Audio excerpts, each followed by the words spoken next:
Magandang gabi mga ka-amazing! Welcome back dito sa aking YouTube channel. Ako ang inyong tagapagkwento mula sa Amazing AI TV Fusion and Tagalog Stories. Ang tahanan ng mga kwentong kababalaghan, katatakutan at mga lihim na bumabalot sa ating mga bayan. Kung mahilig ka sa mga kwentong kilabot na sumasalamin sa kultura at kababalaghan ng Pilipinas, tamang-tama ang napuntahan mo. Ngayong gabi, isa na namang nakakakilabot na kwento ang ibabahagi ko sa inyo. Isang kwento ng karumaldumal na lihim na matagal nang itinatago sa isang baryo. Isang kwento ng aswang, ng dugo at ng takot na bumabalot sa dapit hapon. Kaya mga ka-amazing, humanda na kayo dahil sisimulan na natin ang kwento ng Dapit Hapong Dugo. Ang baryo ng Tukuran ay isang maliit at liblib na lugar sa gitna ng kagubatan ng Zamboanga del Sur. Tahimik ang pamumuhay dito, simpleng hanap buhay at halos magkakakilala na ang lahat. Pero sa likod ng katahimikan ng baryo, may isang matandang babae na matagal ng laman ng mga bulungan at takot ng mga taga roon. Si Aling Iska. Walang nakakaalam kung ilang taon na si Aling Iska. Matagal na siyang nandoon. Ayon sa matatanda, mas matanda pa raw siya kaysa sa mga lolo at lola nila. Hindi siya namamalengke. Hindi siya nakikipag-usap, ngunit ang pinakakakaiba sa lahat, tuwing hapon may amoy ng hilaw na karne na lumalabas sa kanyang bahay. Hindi ba't siya lang mag-isa sa bahay? Tanong ni Irene, isang estudyanteng bagong lipat mula sa Maynila, habang kinakausap ang mga lokal na kabataan. Wala siyang pamilya, pero lagi siyang may karne. At hindi baboy yon, pulong ni Marlon, ang leader ng kanilang barkadahan. Kasama nila si Jonas, ang pinakamatapang sa grupo, pati na rin ang kambal na sina Ella at Ellie, mga apo ng albularyo sa kabilang baryo. Isang gabi, habang tahimik ang buong baryo, nagpasya ang grupo na sundan si Aling Iska. Dala ang flashlight at cellphone camera, nagtago sila sa mga aninong inihahagis ng buwan. Tahimik, walang ingay, maliban sa mga huni ng kuliglig at mga panakanakang alulong ng aso sa di kalayuan. Nakasuot ng itim na bestida si Aling Iska, may dalang sako. Tahimik siyang lumakad papunta sa kagubatan sa bandang silangan. Sa ilalim ng punong balete, na animoy nag-aanyaya ng kamatayan. Hindi nagtagal, huminto siya. Dahan-dahan niyang binuksan ang sako. Nagkatinginan ng magkakaibigan. Ano yun? Gumagalaw yung nasa loob, bulong ni Ellie. At sa harap mismo ng kanilang mga mata, may inlabas si Aling Iska. Isang lalaki. Nakabalot ang bibig, nakabaliktad, at isinabit sa sanga ng puno gamit ang lubid. Buhay pa, nanginginig, umiiyak. Nang marinig nila ang pag-ungol ng lalaki, muntik na silang mapasigaw. Lumuhod si Aling Iska. Dahan-dahan, lumabas ang isang kakaibang dila mula sa kanyang bibig. Mahaba, matulis, at tila buhay. Pumaspas ito patungo sa dibdib ng lalaki, pumaon sa balat at parang sinisip-sip ang laman sa loob. Diyos ko, pabulong na sabi ni Irene, halos maiyak. Huwag kang mag-ingay, sabay takip ni Marlon sa bibig niya. Ngunit sa kasamaang palad, nadulas si Jonas at tumunog ang mga tuyong dahon sa ilalim. Biglang napalingon si Aling Iska. Ang mga mata niya nagdilim, ang balat niya nagsimulang magbitak-bitak, lumalabas ang mga ugat na parang ugat ng puno. Ang dila niyang nasa dibdib ng biktima ay bumalik sa loob ng kanyang bibig. May tao, Bulong niya, ngunit ang boses ay hindi na matanda, kundi parang maraming tinig sa isang katawan, sabay-sabay, parang alingaw-ngaw mula sa ilalim ng lupa. Takbo ang grupo. Tumakbo sila pabalik ng baryo, pero may kakaibang malamig na hangin na sumusunod sa kanila. Ang mga puno'y tila gumagalaw, ang mga anino'y nagkakaroon ng anyo. Parang hindi na to normal, sigaw ni Ella. Pero hindi nila alam, ang pagsilip nila sa lihim ni Aling Iska ay simula pa lamang ng mas malalim at mas madilim na bangungot. Sa mga sumunod na araw, isa-isang nawawala ang mga hayop sa baryo. Hanggang sa isang gabi, tumilim ang langit bago pa man lumubog ang araw. At sa gitna ng dilim, may mga matang pulang nakasilip mula sa kakahuyan. Kinabukasan, dumagsa ang mga tao sa plaza ng baryo. Abala ang mga kalalakihan sa pag-aayos ng mga bitag at barikada sa paligid ng komunidad. Hindi ito gawa ng hayop. Bulong ni Mang Pepe, ang kapitan ng barangay. 3 baka ang nawala kagabi. Wala ni isang patak ng dugo, pero puro buto ang naiwan. Sa gilid ng plaza, nakatayo ang grupo nina Irene, Marlon, Jonas, Ella at Ellie. Tahimik silang nagmamasid habang iniisip kung dapat na ba nilang sabihin ang nakita nila. Hindi tayo paniniwalaan, ani Marlon. Kung si Aling Iska nga ang aswang, matagal nang may nakaalam. Pero buhay pa rin siya. Pwede tayong pumunta kay Lolo Dencio, mungkahi ni Ellie. Albularyo siya. Baka alam niya kung anong klaseng nilalang ang kaharap natin, gabi. Dumiretso ang grupo sa bahay ni Lolo Dencio sa kabilang baryo ng San Miguel. May amoy ng insenso sa paligid at may mga anting-anting na nakasabit sa mga bintana. Pinuksan ng matanda ang pintuan, tila inaasahan na sila. Aling Iska, tanong ni Lolo Dencio habang nakatitig kay Irene. Kayo ang unang sumilip sa kanyang tunay na anyo, hindi ba? Nagkatinginan ng 5. Paano nyo? Matagal na siyang nilalang. Isa siyang sigbinan, mas matanda pa sa kasaysayan ng baryo natin. Hindi basta aswang. Nagpapakain siya ng laman ng tao para manatiling buhay at bata. Pero hindi siya nag-iisa. Anong ibig mong sabihin? Tanong ni Jonas. May kasunduan si Iska. Bawat 3 dapit hapon, isang buhay ang iniaalay sa kanya, tao o hayop, kapalit ng katahimikan ng buong baryo. Ngunit ngayong nakita niyo na siya, sinira niyo ang balanse at naghahanap siya ngayon ng kapalit. Mabilis na bumalik sa tukuran ng grupo. Pagkarating nila, mas malamig na ang paligid kaysa dati. Maging ang mga bahay ay tila binabalot ng ulap. Ang mga ilaw sa poste nagkikislapan. Hangin na tila may dalang bulong ng patay. Teka, ani Irene, nasaan si Tita Nida? Dapat nasa tindahan siya. Pati si Mang Lito wala sa kanto. Dagdag ni Jonas. Naglakad sila papasok sa makitid na iskinita. Sa dulo, nakita nila ang tindahan ni Tita Nida. Bukas pa, pero walang tao. Sa loob, basag ang bote ng suka. Sa sahig, may mga bakas ng paa, pero pawing paatras, parang may hinila palabas. Pumunta sila sa likod ng bahay. Sa ilalim ng punong mangga, may mga patak ng dugo. Sa mga dahon, may mga hibla ng maitim na buhok. Hindi lang si Aling Iska. Pabulong ni Ellie, may iba pa.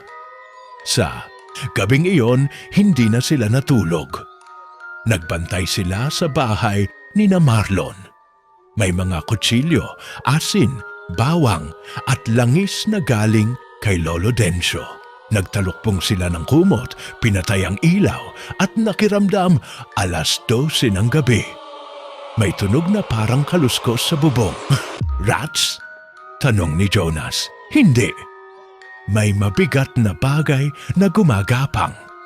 At may halakhak, tuyot, basag, mababa. Sino kaya? Ang ulam ngayong gabi, bulong ng tinig. Mabilis nilang binuksan ang bintana.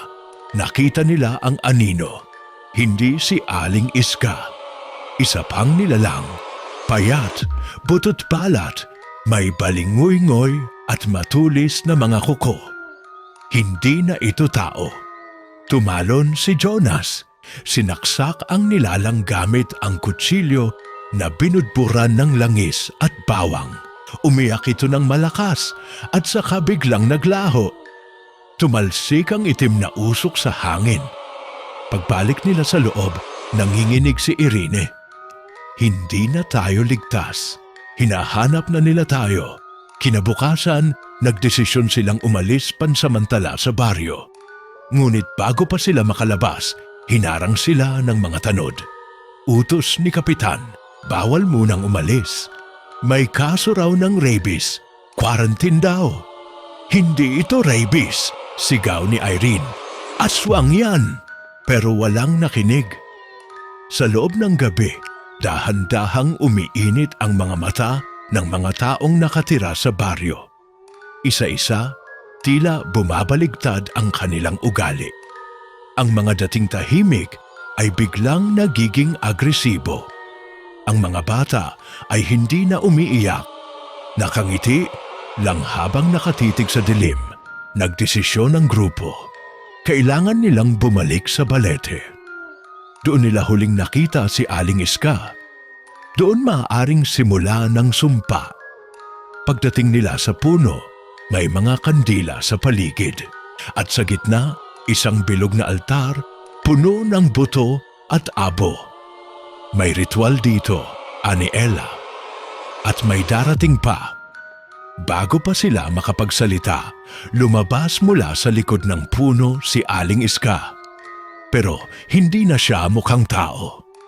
Ang mukha niya'y napunit, ang balat niya'y parang balat ng ahas, at ang kanyang katawan ay lumulutang sa ere, mistulang tinatangay ng hangin ng mga patay. Bakit kayo bumalik? Tanong niya sa tinig na parang umaalingaw-ngaw sa maraming libingan. Gusto naming tapusin to, sagot ni Marlon habang hawak ang bote ng langis ni Lolo Dencio. Ngunit bago pa sila makalapit, sumulpot mula sa lupa ang 3 pang nilalang. Mga dating mamamayan ng baryo. Kilala nila ang mga mukha. Si Tita Nida, si Mang Lito. Ngunit hindi na sila buhay. Nakabuka ang kanilang mga bibig, may itim na likidong tumutulo. Mga nilalang na isinuko ng baryo para manatili sa kasunduan. Sa tuwing dapit hapon, sabi ni Aling Iska, isang kaluluwa ang kinukuha.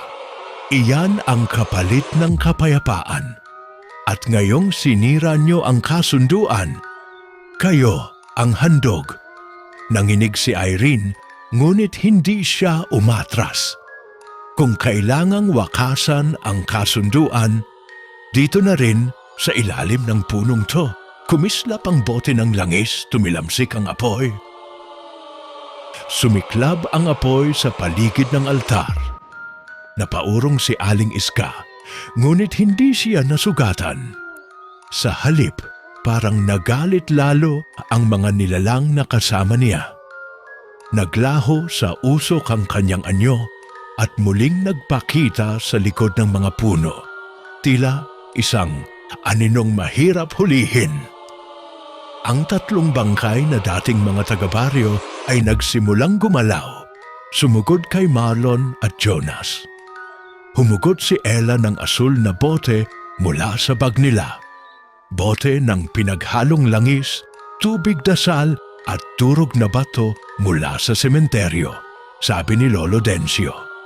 Nang ibuhos niya ito sa lupa, Tila may umungol na boses mula sa ilalim ng balete.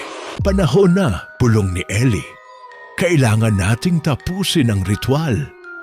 Sa gitna ng altar ay may bilog na ukit sa lupa. Nakaukit sa mga gilid nito ang lumang baybayin. Sinaunang mga titik na ayon kay Lolo Dencio ay mga orasyon ng pagbabalanse ng dilim at liwanag. Kailangan itong basahin pabalik upang sirain ang sumpa. Pero isa lang sa kanila ang marunong bumasa ng baybayin, si Irene. Itinuro ito sa kanya ng kanyang yumaong ina, isang guro sa kasaysayan ng mga sinaunang paniniwala sa Visayas. Habang lumalakas ang hangin at umiikot ang mga aninong nilalang sa paligid nila, lumuhod si Irene at sinimulang basahin ang mga ukit. Balat kabal, galamay ng gabi. Ikaw ay bumalik sa sinapupunan ng dilim. Kami ang liwanag. Kami ang paglaya. Kami ang wakas. Umingit ang mga nilalang para bang nasasaktan. Pati si Aling Iska ay bumalik sa anyong matanda. Ngunit nanginginig sa galit. Tumalon siya sa gitna ng altar. Sinubukang patigilin si Irene, ngunit hinarang siya ni Jonas gamit ang baston ni Lolo Dencio. Baston na gawa sa kahoy ng punong sagrado sa Mantapo. Nagliyab ang dulo ng baston nang tumama ito sa katawan ni Aling Iska. Napasigaw siya, hindi sa sakit, kundi sa takot. Hindi niyo alam ang ginagawa niyo. Hindi lang ako ang aswang dito. Lahat sila. Napalingon ang grupo sa mga kabahayan sa paligid ng kagubatan. Isa-isang nagbukas ang mga bintana. Mula sa kadiliman ng mga pintuan, lumabas ang mga tao. Mga mukhang pamilyar, kapitbahay, tanod, guro, pulis. Lahat ay lumalakad na parang walang kaluluwa. Lahat ay nakangiti. Mga aswang? Usal ni Ella. Hindi, sagot ni Marlon. Mas malala. Mga tagapangalaga ng kasunduan. Sabay-sabay lumipad sa ere ang mga nilalang mula sa baryo. Ang iba'y may pakpak ng paniki, ang iba'y kalahating tao, kalahating baboy damo. Isa sa kanila ay may katawan ng babae, ngunit may ulo ng uwak, hindi lang tutungkol kay Iska, pulong ni Ellie. Ang buong baryo, pinapatakbo ng sumpa, at tayo ang pumasok sa gitna ng kasunduan nila. Muling nagdasal si Irene, mas mabilis, mas mariin. Nanginginig ang kanyang tinig, ngunit hindi siya tumitigil. Lalo pang lumiwanag ang ukit sa lupa at unti-unting nagbuka ang altar. Parang may puwang sa ilalim ng lupa na bumubuka. Sumigaw si Aling Iska, ngunit huli na. Nahigop ng puwang sa lupa ang kanyang katawan. Sumunod ang iba pang nilalang, lumalaban, kumakapit sa mga ugat at sanga, ngunit isa-isa ring nilalamon ng itim na butas sa lupa.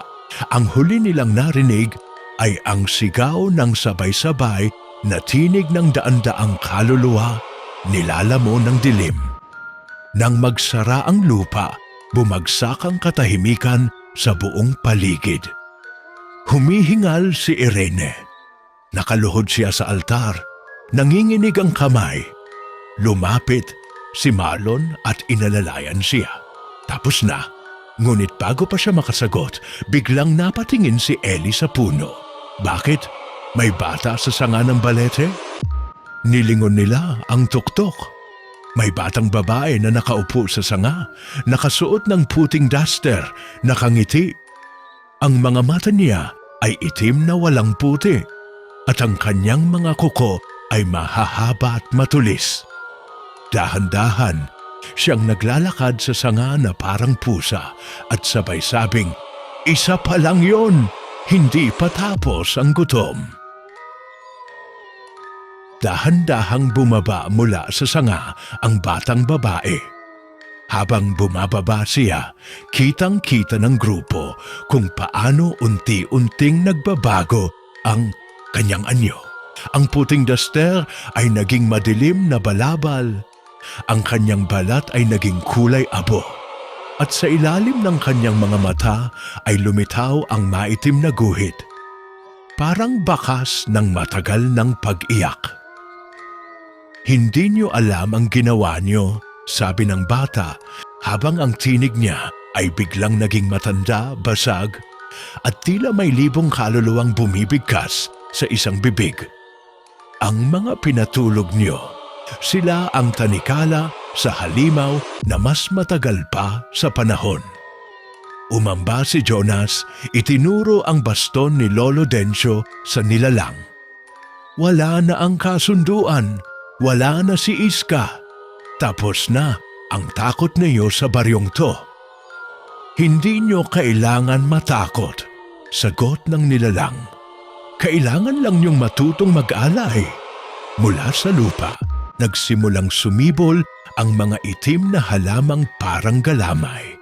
Kumapit ito sa mga ugat ng punong balete at mula sa ilalim ng altar ay may umuungol na tunog. Mas malalim, mas mabigat, mas matanda kaysa kahit anong narinig nila. Biglang napatigil si Erin.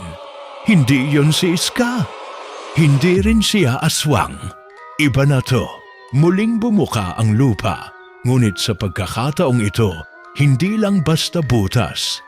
May umuusbong na anino, isang dambuhalang nilalang na walang mukha, puro bibig sa katawan, at may mga pakpak ng balang at siya ng tao. Ang kanyang hininga ay amoy bulok na bangkay at nabubulok na lupa. Mula sa pinakailalim ng gabi, nagigising ang matanda sa lupa, pulong ni Ellie habang hawak ang huling bote ng langis. "Tingnan niyo ang paligid," sabi ni Ella. "Hindi, lang tayo ang nandito." Mula sa bawat direksyon, may mga taong lumalabas. Mga matatanda, mga bata, mga kilala nilang taga-baryo. Pero wala ni isa ang kumikilos. Nakatitig lang silang lahat sa dambuhalang nilalang, sa kasabay-sabay na lumuhod sa lupa at nagdasal ng wika na hindi kilala ng sinuman sa grupo. Mga taga-sunod, ani Marlon. Buong baryo, hindi lang alipin ni Iska. Sila ang nagsilang ng halimaw. Hindi lang pala ito kasunduan, dagdag ni Jonas. Ito ay panata. Panata ng dugo, sabi ng nilalang. Kada dapit hapon, isang kaluluwa. Kada 7 taon, isang buong pamilya. Kada 10 daluyong ng bagyo, isang bayang handa. Napaatras si Irene. Kailangan natin makaalis dito. Hindi natin kaya to, pero biglang sumigaw si Ellie. Si Lolo Dencio, wala pa siyang 1 oras na layo. Baka matulungan pa tayo. Nagsitakbo sila, sinusundan ang daan palabas ng gubat. Habang sa likuran nila ay nagsisimula ng bumaluktot ang mga puno, natutupok ng itim na apoy. Ang lupa ay nilalamo ng anino at ang mga nilalang mula sa baryo ay isa-isang tumitindig. Sinusundan sila ng walang pag-aalinlangan. Pagkarating nila sa bahay ni Lolo Dencio, agad siyang lumabas, may hawak na kahon na puno ng mga lumang papel, basag na salamin at alikabok. Hindi niyo dapat binasa ang orasyon ng pabaliktad, sabi niya habang binubuksan ang isang sinaunang aklat. Ang mga ukit na yon ay selyo ng pagkakakulong. Binasa niyo pabalik, pinakawalan niyo. Paano namin ibabalik? Tanong ni Ella habang umuugong na ang lupa sa ilalim nila. Walang simpleng paraan, sagot ni Lolo Dencio. Ang nilalang na yon ay nilikha mula sa kabuuan ng takot, sakripisyo at panalangin ng 100 henerasyon. Hindi siya basta pinapatay. Kailangan siyang tanggapin at isara muli. Paano? Tanging isang may dugong malinis at walang kasalanan ang maaaring magsilbing bagong selyo, sagot niya. Isang sakripisyo, buhay para sa multong bayan. Nagkatinginan ng grupo. Tahimik. Walang gustong magsalita. Hanggang sa dahan-dahang humakbang si Irene. Ako na, sabi niya. Hindi! Sigaw ni Jonas, hindi mo kailangan gawin yan. Wala akong pamilya, wala akong obligasyon. Pero may kayong lahat. May pamilya kayo, may kinabukasan. Ako, may alaala lang ng isang inang nawala sa baryong to dahil sa sumpang to. Hayaan mong ito ang maging katapusan. Naglabas si Lolo Dencio ng bilog na anting-anting. Pinapahid sa noo ni Irene. Ang katawan mo ang magiging templo. Huwag kang matakot. Ang liwanag ng mga ninuno mo ang magbabantay. Sa oras na iyon, muling lumindol. Sumigaw ang mga nilalang sa labas ng bahay. Tumindig ang anino ng matanda sa lupa, papalapit na. Ang lupa ay tila kumakain ng sarili. At ang hangin ay tila may sigaw ng milyong kaluluwang nawawala. Tumayo si Irene sa gitna ng simbolo. Binuksan ang kanyang palad at inilagay ni Lolo Dencio ang punyal ng ginto. Sinaunang gamit mula sa Visayas. Sa ngalan ng katahimikan, kapalit ng dugo, muling isasara ang lagusan. Itinaas ni Irene ang punyal. At sa huling sandali, bago bumagsak ang dilim, ngumiti siya, isang liwanag ang sumiklab sa buong baryo. Pumunit sa langit ang liwanag. Hindi ito liwanag ng araw, kundi puting apoy na tila mula sa kaloob-looban ng isang sagradong lugar. Ang buong baryo ng Tukuran ay nabalot ng sinag at ang mga nilalang, isa-isa, ay nagsisigaw sa sakit. Ang katawan ng matanda sa lupa ay umusok, tila natutunaw, at ang mga bibig sa kanyang katawan ay sabay-sabay na nagsalita ng mga wika ng 1,000 taon na ang lumipas. Isa lamang ang tunay na pagkalaya, kamatayan.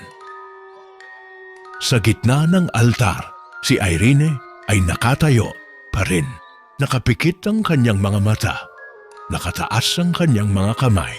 Ang anting-anting sa kanyang noo ay nagliliwanag.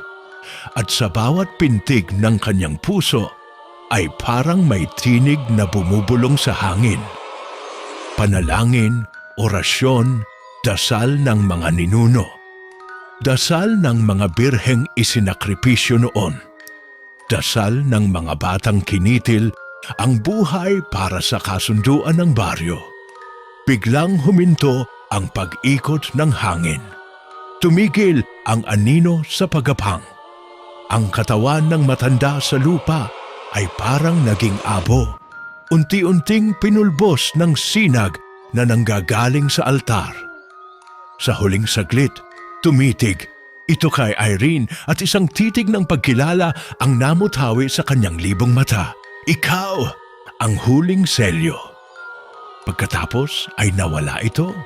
Wala ng anino, wala ng ungol, wala ng panginginig ng lupa. Tahimik, para bang walang nangyari. Pero ang baryo ay nag-iba. Ang mga dating kapitbahay na tila walang malay ay isa-isang bumagsak, parang ginising mula sa malalim na pagkakatulog. Napahiga sila sa lupa, walang malay ngunit buhay. Sa kanilang mga katawan ay may marka ng itim na usok na unti-unting naglaho kasabay ng hangin. Lumapit si Jonas kay Irene. Nakatayo pa rin siya, ngunit ang kanyang balat ay tila marmol na.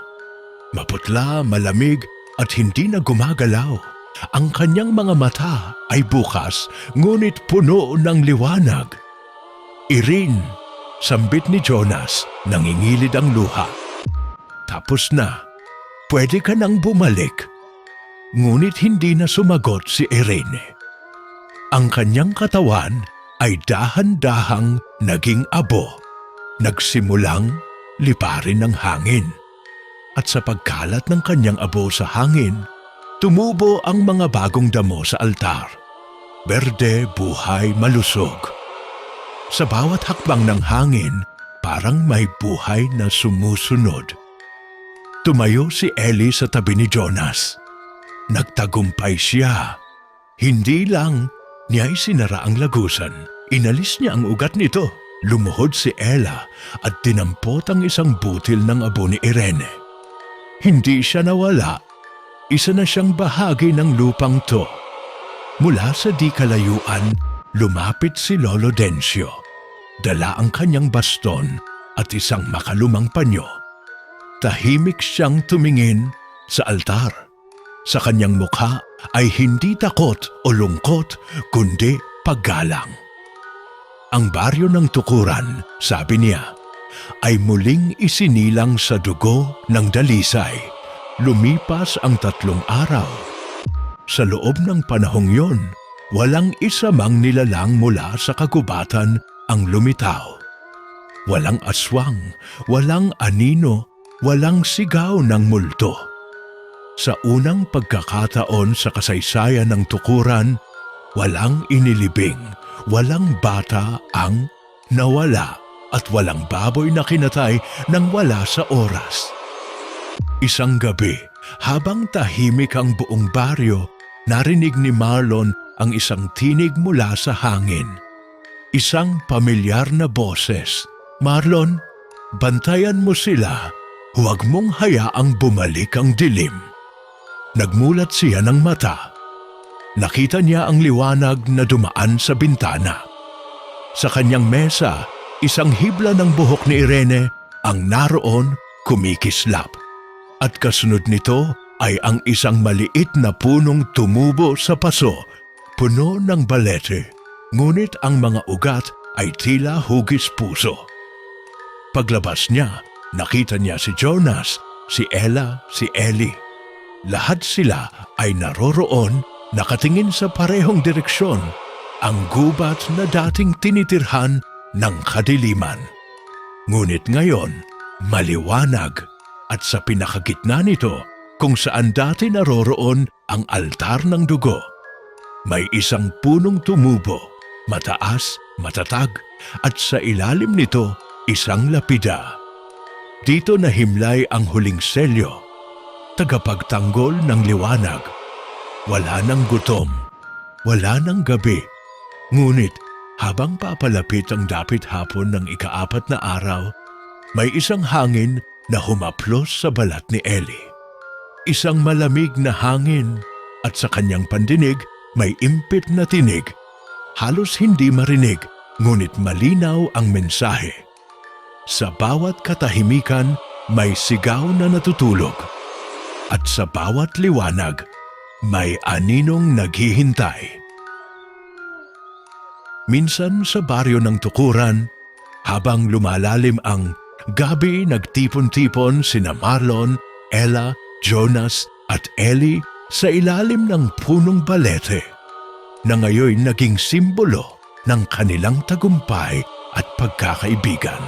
Ngunit hindi mapawi sa kanilang mga puso ang malamig na pakiramdam na tila may nagmamasid mula sa dilim. Alam niyo ba, sambit ni Jonas, na kahit na nawala si Aling Iska at yung halimaw na matanda sa lupa, may mga usapin pa rin na hindi natin nauunawaan. Tumingin si Ella sa paligid.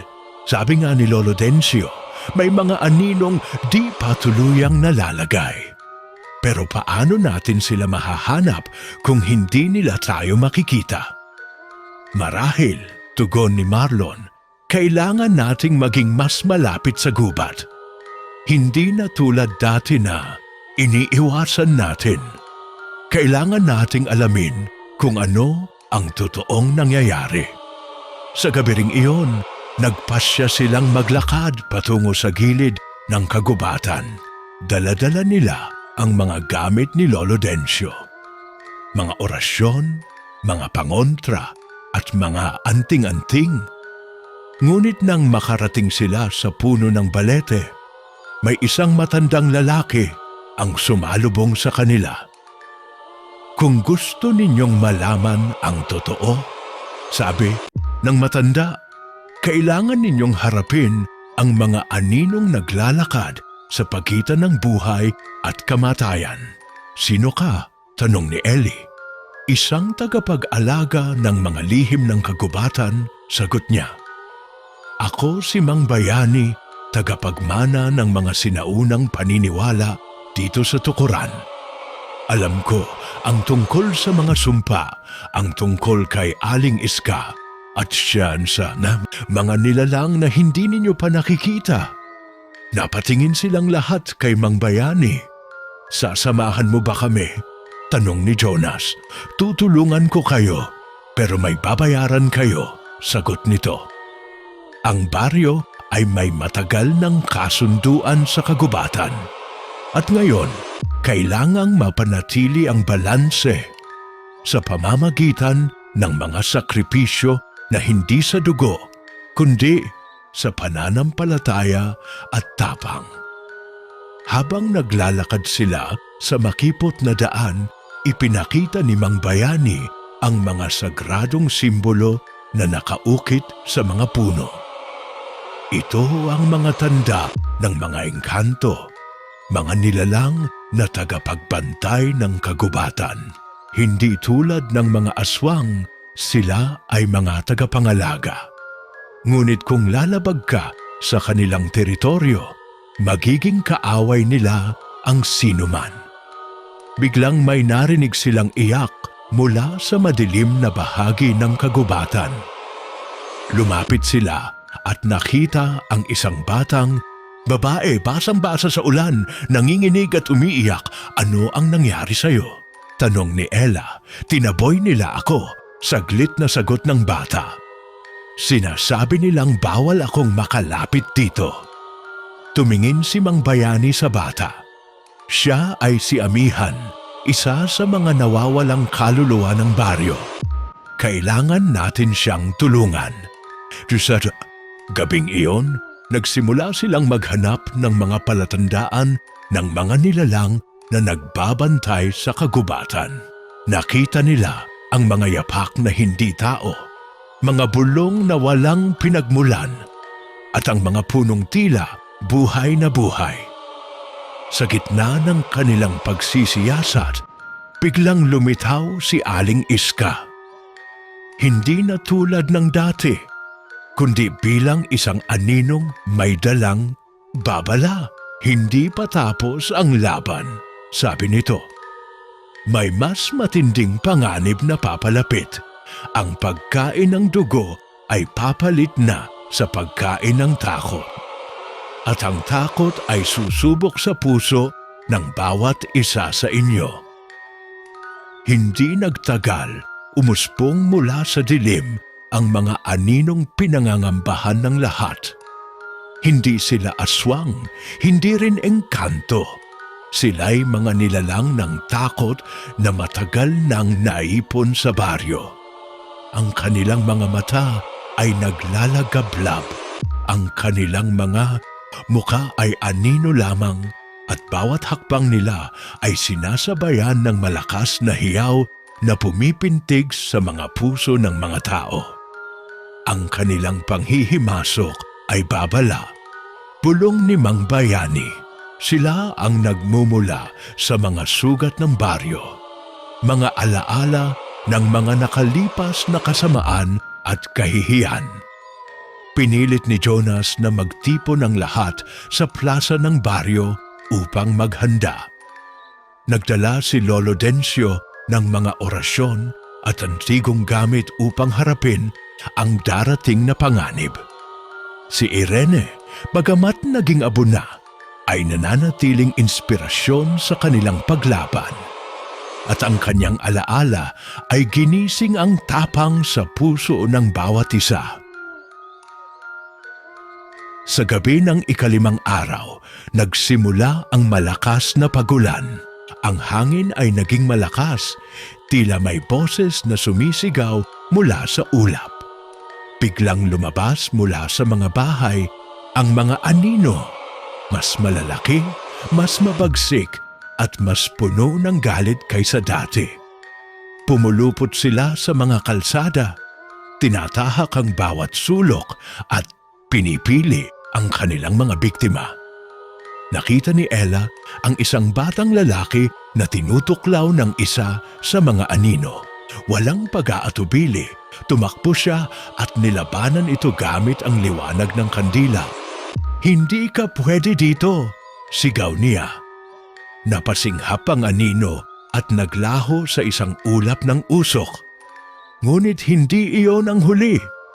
Isa-isang dumagsa ang mga anino at kahit gaano man sila nagdala ng mga anting-anting, parang lumalakas pa sila sa bawat takot na nararamdaman ng mga tao. Kung hindi natin mahahanap ang pinagmulan ng takot na ito, mawawala tayo, sabi ni Marlon. Dapat nating alamin kung saan nagmumula ang kanilang lakas. Sa gabing iyon, sinundan nila ang isang napakadilim na landas sa gubat hanggang sa makarating sila sa isang kuweba na matagal nang nilimot. Sa loob nito, may mga guhit ng dugo sa mga dingding, mga orasyon na isinulat ng mga ninuno, at isang sinaunang altar na puno ng mga buto. Habang papalapit sila, may isang malamig na tinig ang sumalubong sa kanila. "Kayo ba ang mga nagmulat sa akin?" Mula sa likod ng altar, lumabas ang isang anino na kakaiba. May mga mata na kulay pula, may mahabang mga kuko, at nakasuot ng damit na yari sa mga lumang tela. "Ako ang sugo ng dilim, ang nangangalaga sa mga lihim ng madilim na kalikasan. Kung hindi ninyo ako papayagang manatili sa katahimikan, ako ang magpapawi sa inyong liwanag." Napatalikod ang grupo sa takot, ngunit kinumpirma ni Mang Bayani. Ito ang puso ng sumpa sa tukuran. "Paano natin siya mapapalaya o mapapalayo?" tanong ni Jonas. "May isang paraan," sagot ni Mang Bayani. "Kailangan nating pagtagpuin ang liwanag ni Irene at ang anino ng sugo sa isang dulo ng panahon at lugar. Isang sakripisyo, isang pagharap na magbubukas sa kapayapaan o maghahatid ng ganap na kadiliman." Tumingin sila sa isa't isa. Alam nilang ito ang magiging huling laban. Isang laban na hindi lang para sa kanilang mga sarili, kundi para sa kinabukasan ng buong baryo. Pinalibutan ng katahimikan ang buong baryo ng tukuran.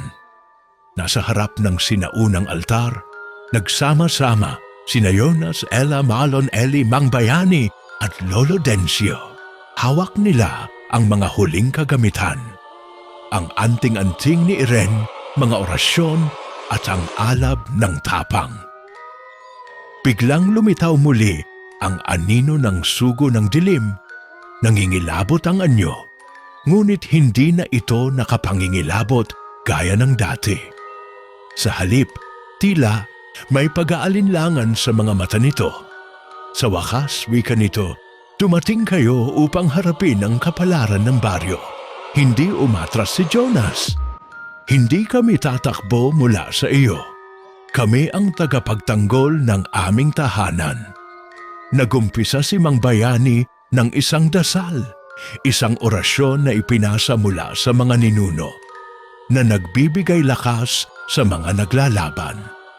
Si Ella at Ellie ay nagsindi ng mga kandila habang si Marlon ay nilapatan ng anting-anting ni Irene. Dahan-dahan, nagningning ang paligid. Ang liwanag ay lumalaban sa dilim.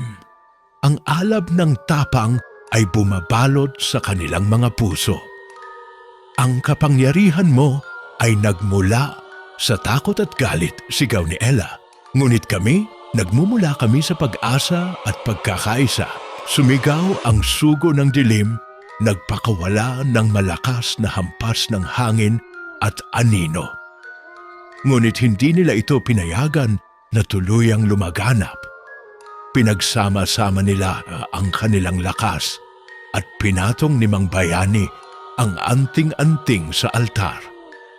Biglang lumiwanag ang buong kuweba at ang anino ng sugo ay unti-unting naging usok na dahan-dahang nawala sa hangin. Ang takot ay napalitan ng katahimikan. Lumabas ang lahat mula sa kuweba at tumingin sa umagang sumisiklab sa silangan. Ang liwanag ng araw ay sumalubong, giyuhan kanila, nagbigay ng bagong pag-asa. Sa baryo, unti-unting nagbukas muli ang mga puso ng tao. Ang gubat ay naging tahimik, ang mga anino ay nawala, at ang mga alaala ng madilim na nakaraan ay naging kwento na lamang na nagbibigay aral. Sa gitna ng lahat, ang punong balete ay nanatiling buhay at matatag, simbolo ng bagong simula. Mga ka-amazing, dito na nagtatapos ang ating kwento na Dapit Hapong Dugo. Maraming salamat sa pagsama ninyo sa akin sa paglalakbay na ito sa madilim at mahiwagang baryo ng Tukuran. Sana ay nagustuhan ninyo ang kwento at nadama ang takot at tapang ng ating mga bida. Huwag kalimutan na i-like, i-share at mag-comment sa video na ito para malaman ko ang inyong mga reaksyon. At syempre, mag-subscribe sa Amazing AI TV Fusion and Tagalog Stories para sa mas marami pang kwentong kapupulutan ng aral at kaba. Ako, ang inyong tagapagkwento, nagsasabing hanggang sa muli, mga ka-amazing. Hanggang sa susunod nating kakatakutan.